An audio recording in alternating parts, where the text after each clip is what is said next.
welcome to this lecture. In last lecture we have completed the different possibilities which are carried by the organisms to live in particular environmental conditions. Means some organisms are showing migration, some organisms are showing suspending their time, some organisms are showing conformation, and some organisms are regulating their body temperature and all other body activities. Now in today's lecture we are going to see the different characteristic features are developed by particular organism to live in particular environmental conditions, and these different developmental characteristics are known as adaptation. So in this lecture we are going to see these different adaptations related to the different organisms living in a particular habitat. So what is meant by adaptation? To cope up with extreme variations in their environment, some organisms respond through physiological adjustments. These are called adaptations. Means what happens, you see here, when the organisms are living in a particular environmental condition, and at that time the environmental conditions are showing extreme variation, and to that extreme variations that organisms are showing some physiological adjustments to live in that particular environment. म्हणजे एखाद्या वातावरणामध्ये राहत असताना त्या वातावरणामध्ये काही अचानक बदल झाले तर त्या बदलांसाठी स्वतःच्या शरीरामध्ये स्वतःच्या फिजिओलॉजीमध्ये ऑर्गॅनिझम काय करत असतात, चेंजेस घडवून आणत असतात. Those are called as physiological adjustments and these are called as the adaptations, ज्याला मराठीमध्ये आपण अनुकूलन असं म्हणतो. म्हणजे त्या वातावरणामध्ये राहण्यासाठी अनुकूल कॅरेक्टरिस्टिक तयार करणे, that is called as adaptation. So here adaptation is an attribute of the organism that may be morphological, that may be physiological, or that may be behavioral, that enables or that helps the organism to survive and reproduce in its habitat. Means these adaptations, it is a particular characteristic of the organism, and it may be the morphological characteristic, or it may be the physiological characteristic, or it may be the behavioral characteristic which is helping that organism to survive and to reproduce in that particular habitat. म्हणजे काय बघा की adaptation म्हणजे हे एक particular characteristic आहे, एक वैशिष्ट्य आहे ऑर्गॅनिझमचं. मग ते मॉर्फॉलॉजिकल असेल किंवा फिजिओलॉजिकल असेल किंवा बिहेवियरल असेल, की त्या विशिष्ट कॅरेक्टरिस्टिकमुळं, त्या वैशिष्ट्यामुळे त्या ऑर्गॅनिझमला त्या वातावरणामध्ये राहणं आणि त्याचं अस्तित्व टिकवणं आणि त्याची पुढची जनरेशन निर्माण करणं हे खूप सोपं जातं. अशा कॅरेक्टरिस्टिक फीचर्सना आपण काय म्हणणार आहे, ॲडॅप्टेशन म्हणणार आहे. We have to see different examples of these adaptations one by one. So here the examples of adaptations, the first example is related to plants. Many desert plants, desert plant means the plants which are growing in the desert area. वाळवंटामध्ये राहणारे जसे प्राणी असतात तसे वाळवंटामध्ये काही उगवणारी झाडं असतात. मग त्या वाळवंटातली जी झाडं आहेत त्याला डेझर्ट प्लांट म्हटलं जातं. What are the different adaptations in that desert plant? So here these plants are having thick cuticle on their leaf, and they have their stomata in deep pits to reduce the rate of transpiration, that is minimize the loss of water through transpiration. And they are also having a special photosynthetic mechanism or photosynthetic pathway that you well known about, that the CAM pathway, crassulacean acid metabolism pathway, which is enabling their stomata to remain closed during the daytime. So here in desert plants the three different morphological and anatomical characteristics are developed here. The first characteristic means these organisms are having thick cuticle on their leaf surface. On their leaf surface the upper epidermis and the lower epidermis, it is covered by thick cuticle. So this is the first characteristic. Then the stomata are situated on the surface, but they are situated in the deep pits. म्हणजे त्या leaf surface वरती stomata असतात आपल्याला माहिती आहे, but these plants are showing stomata in the deep pits. म्हणजे त्या सरफेसमध्ये आतमध्ये खड्ड्यासारखं स्ट्रक्चर असतं आणि त्या डीप पिट्समध्ये आपल्याला हे स्टोमॅटा बघायला मिळतात because they are showing minimum loss of water through transpiration. जर स्टोमॅटा वरती सरफेसला जर असतील तर मॅक्झिमम वॉटर लॉस होईल थ्रू ट्रान्सपिरेशन, आणि तो अवॉइड करण्यासाठी, रेट ऑफ ट्रान्सपिरेशन कमी करण्यासाठी the stomata are situated in the deep pits. Okay, this is second characteristic feature. And third, the the plants which are present in the desert area are showing special photosynthetic mechanism, that is CAM pathway, CAM, CAM pathway, crassulacean acid metabolism, in which the carbon dioxide fixation is taking place at the night time, because during daytime the stomata are remaining closed, and the carbon dioxide fixation is taking place in the night time when stomata are open. And the mechanism you well known, you have studied already, this is first section. So this is the three different characteristics: having thick cuticle, having stomata in the deep pits, and they are showing CAM pathway. This is the adaptations to the plants present in the desert area, जे ह्याला आपण काय म्हणणार आहे, adaptations म्हणणार आहे. Okay, this is the first example. Now second example that you have also well known, some desert plants like Opuntia nidungu have leaves modified into spines, and the photosynthetic function is taken over by the flattened stems. This is also you have studied in 11th chapter Morphology of Flowering Plants, that is in Opuntia the two modifications are there, that is leaf modification is also there and stem modification is also there. To stop or to avoid the loss of water through the transpiration, the leaves are modified into spines, and when leaves are modified into spines, then how the photosynthesis is taking place in Opuntia? For that, the stem is modified into leaf-like structure. Flattened stem is present in the Opuntia, that you well know, that is the phyllo. Example you have studied phylloclade, that flattened stem is called as a phylloclade, and leaves are modified into spines. So some more plants which are living in desert area are showing leaf modification into spines and stem modification into flattened stem like structure, flattened leaf like structure, and some are showing here thick cuticle, then stomata in deep pits, and the CAM pathway. So these are the different adaptations which are observed in plants. Now in animals, what are the different adaptations? So here the third example, here the mammals from the colder climates are showing shorter snout, shorter ears, shorter tail, and shorter limbs to minimize the loss of body heat, and that rule is called as the Allen's rule.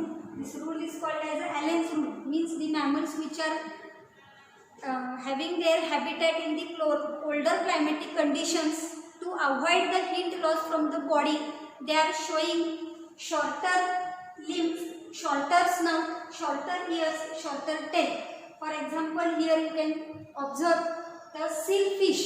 Silkfish हा एक mammal आहे की जो आपल्याला colder climatic कंडिशनमध्ये बघायला मिळतो.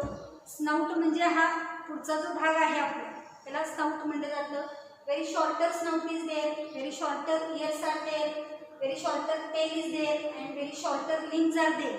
म्हणजे मॅक्झिमम बॉडी हीट जी आहे ती होऊ नये, हीट लॉस होऊ नये म्हणून हे बॉडी पार्ट जे आहे ते छोटे छोटे डेव्हलप झालेले असतात. Shorter snout, ear, limbs and tail to minimize the loss of heat from the body. This is called as a Allen's rule, that we have to remember. The organisms or the mammals which are having the habitat in the colder climatic condition are showing shorter snout, shorter limbs, shorter ears, shorter tail, and it is for to minimize the loss of body heat. Okay, so this is called as a Allen's rule. Example, silkfish. Now second here example in polar seas, जे polar region मध्ये Antarctica खंडामध्ये organisms बघायला मिळतात, त्याच्यामध्ये aquatic mammals आहेत. जसं seal fish आपल्याला बघायला मिळेल, आणि पोलार बियर बघायला मिळेल. हे दोन्ही एक्झाम्पल्स इथे येतील. Have a thick layer of fat that is called as a blubber below their skin which is acting as an insulator to reduce the loss of body heat.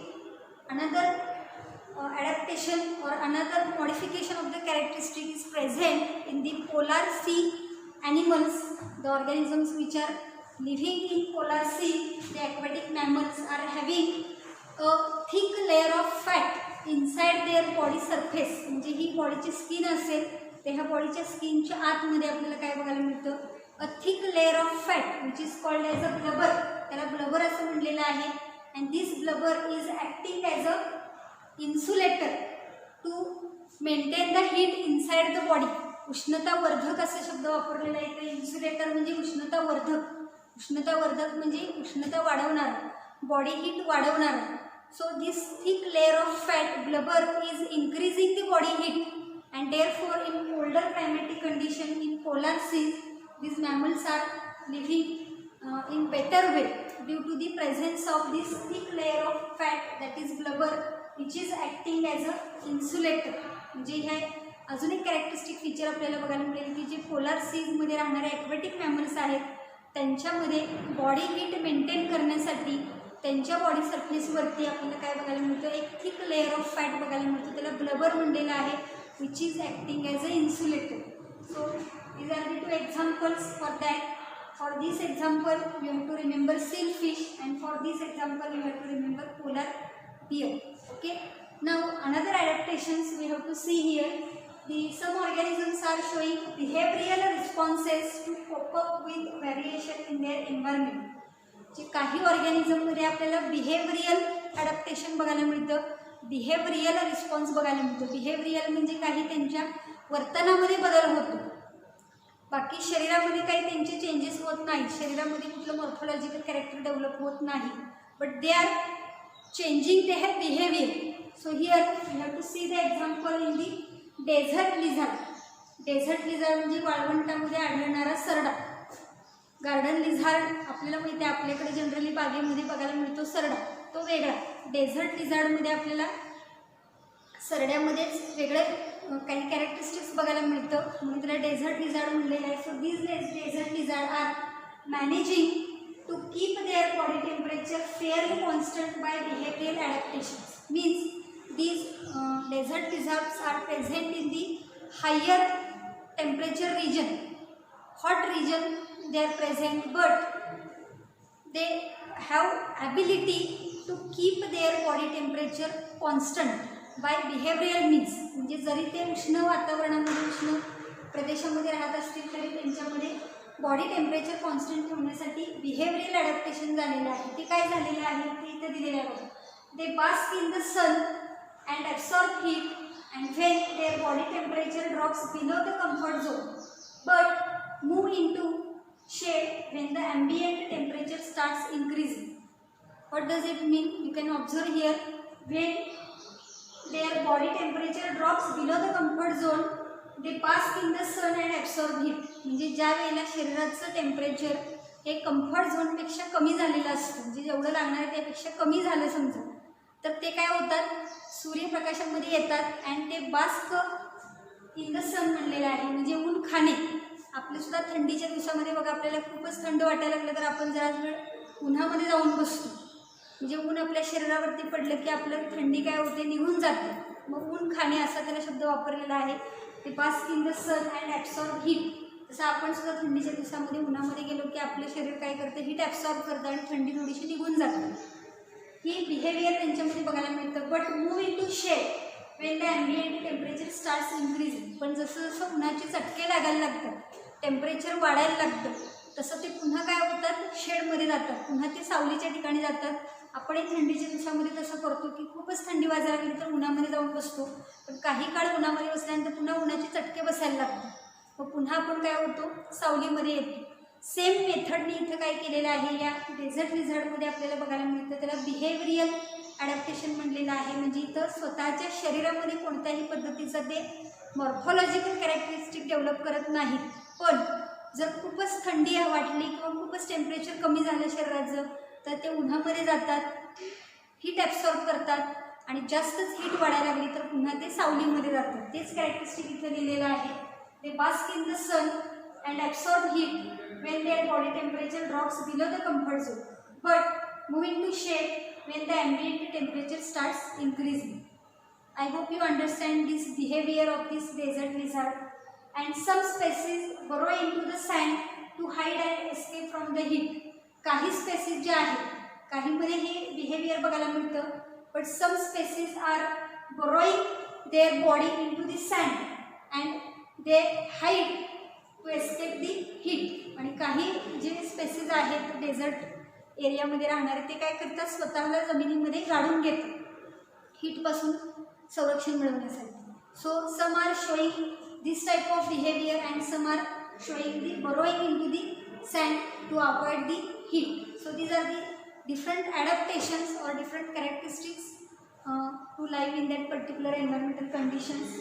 Now these examples we have seen up to this are present in our state notebook, state textbook, but the NCERT book is having another examples that we have to see for the NEET examination point of view. So other adaptations for NEET, the first is the kangaroo rat in North America desert. North अमेरिकामधलं जे desert area आहे त्याच्यामध्ये kangaroo rat आपल्याला बघायला मिळतं. So this kangaroo rat is meeting all its water requirement through its internal fat oxidation in which water is a by product. This is the example of the kangaroo rat. हा kangaroo rat काय करतो, त्यांच्याच शरीरामध्ये internal fat oxidation होतं आणि त्या internal fat ऑक्सिडेशनमधून जो water as a by product तयार झालेला आहे तेच वॉटर ते शरीराच्या रिक्वायरमेंटसाठी वापरत असतं. म्हणजे त्याला बाहेरचं पाणी नाही मिळालं तरीसुद्धा त्यांचं लाईफ सायकल कंटिन्युअसली चालू राहते, कारण ज्या वेळेला त्यांच्या शरीरामधलं इंटरनल फॅट ऑक्सिडेशन होतं त्यावेळेला जे वॉटर तयार होतं तेच वॉटर काय केलं जातं, या ऑर्गॅनिझमकडून वापरलं जातं. हे यांच्यामध्ये ॲडॅप्टेशन आहे की water requirement is fulfilled through its internal fat oxidation in which water is a by product. जे पाणी त्यांच्या बॉडीमध्ये इंटरनल ऑक्सिडेशन फॅट ऑक्सिडेशनपासून तयार झालेलं आहे तेच पाणी त्यांच्या लाईफ सायकलसाठी वापरलं जातं. हे एक ॲडॅप्टेशनचं एक्झाम्पल नीटसाठी आपल्याला लक्षात ठेवायचं आहे. And another examples here biochemical adaptations. What does it means?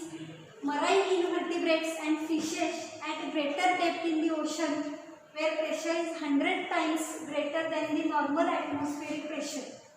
Means the marine organisms or the marine invertebrates and fishes which are present in the depth in the ocean. समुद्रामध्ये खूप तळाशी राहणारे जे इन्व्हर्टिब्रेट किंवा फिशेस आहेत त्यांच्या बॉडीमध्ये आपल्याला हे बायोकेमिकल ॲडॅप्टेशन बघायला मिळतं की जिथं प्रेशर जे आहे ते 100 टाइम्स ग्रेटर असतं than the normal atmospheric pressure आणि त्या नॉर्मल ॲटमॉस्फिरिक प्रेशरपेक्षा 100 टाइम्स ग्रेटर प्रेशरला राहण्यासाठी तिथं त्यांच्या बॉडीमध्ये आपल्याला काय बघायला मिळतात, तर बायोकेमिकल ॲडॅप्टेशन्स बघायला मिळतात. कोणते आहेत ते एक्झाम्पल दिलेलं नाही, त्यामुळे फक्त एवढंच लक्षात ठेवायचं आहे की marine invertebrates and fishes which are living in the depth in the ocean are showing biochemical adaptations to cope up with the high pressure that is 100 times greater than the normal atmospheric pressure.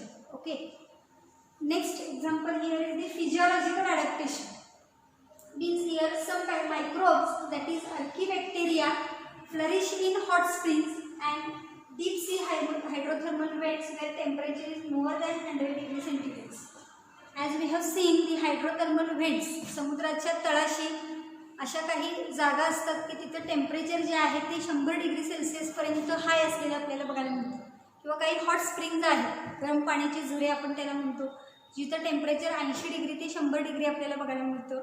In such high temperature some microbes that is archaebacteria are living and to live in that particular high temperature, these bacteria, archaebacteria are showing physiological adaptation in their body to live in the particular high temperature 100 degree centigrade. म्हणजे एवढ्या मोठ्या हाय टेम्परेचरला हे bacteria राहत असताना त्यांच्या बॉडीमध्ये आपल्याला काय बघायला मिळतात, फिजिओलॉजिकल ॲडॅप्टेशन्स बघायला मिळतात. Okay, next many fishes thrives in Antarctica waters where temperature is always 0.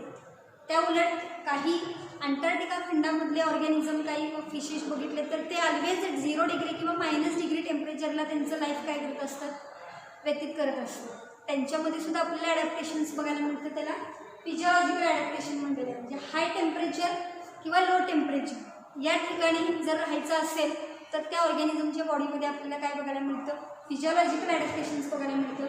High pressure असणाऱ्या ठिकाणी राहत असेल तर त्या ऑर्गॅनिझममध्ये बायोकेमिकल ॲडॅप्टेशन्स आपल्याला बघायला मिळतात. Okay, so these are the different adaptations. नाव related to that, one question was asked here in 2011 that we have to see. This is the last point of this lecture. So consider the following 4 conditions 1 to 4 and select a correct pair of them as adaptation to environment in desert lizard.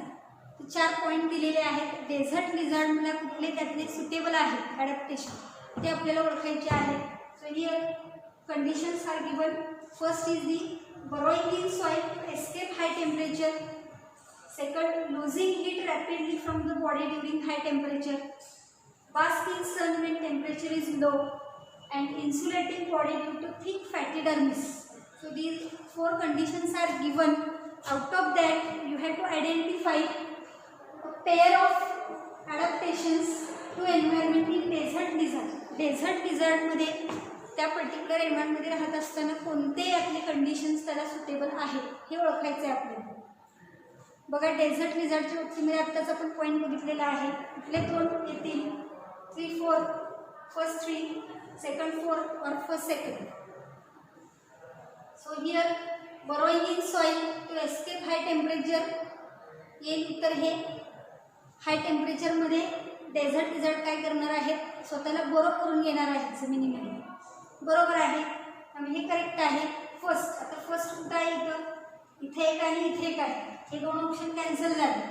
इथं first आहे, इथं first आहे. ह्या दोन्हीतलं उत्तर असणार आहे. इथं 3 दिलेलं आहे, इथं 2 दिलेलं आहे. मग बघूया आपण दुसरं बरोबर आहे का. Losing heat rapidly from the body during high temperature. High temperature असताना बॉडीमधून हीट लूज केली जाते का डेझर्ट लिझार्डमध्ये. हे कॅरेक्टरिस्टिक आपण बघितलं आहे का आत्ता, नाही. त्यामुळे सेकंड येणार नाही. त्यामुळे हा ऑप्शन कॅन्सल झाला, राहिला हा ऑप्शन. तिसरं बरोबर आहे का बघूया आपण. Bask in sun when temperature is low. आत्ताच आपण बघितलेलं आहे. Desert lizard are showing the behavioural adaptation, that means they bask in sun and absorb heat when the temperature is go down and then they go into shade when temperature is increasing. So this is the correct related to this desert lizard. So option first and third, b option is the correct answer. Fourth बघूया, insulating body due to thick fatty dermis. हे आपल्याला कुठल्या ॲनिमलमध्ये बघायला मिळतं, insulating body due to thick fatty dermis. हे colder climatic कंडिशनमध्ये राहणाऱ्या ऑर्गॅनिझममध्ये बघायला मिळतं, डेझर्ट कंडिशनमध्ये बघायला मिळत नाही. त्यामुळे करेक्ट आन्सर काय सांगता येईल आपल्याला, इथं होऊ शकतात फर्स्ट आणि थर्ड, बरोइंग इन सॉइल आणि दुसरं बास्क इन सन.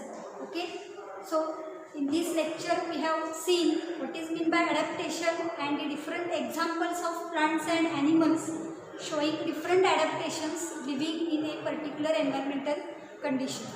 हे सगळे ॲडॅप्टेशन जे आहेत ते आपल्याला बोर्डच्या परीक्षेच्या दृष्टीनं आणि नीटच्या परीक्षेच्या दृष्टीनं महत्त्वाचे आहेत. मला वाटते तुम्हाला सगळे पॉईंट समजलेले असतील. If you have any doubt you can ask me on my WhatsApp number. Now we will stop here. The next lecture we have to see the next point from this topic. Till then, thank you.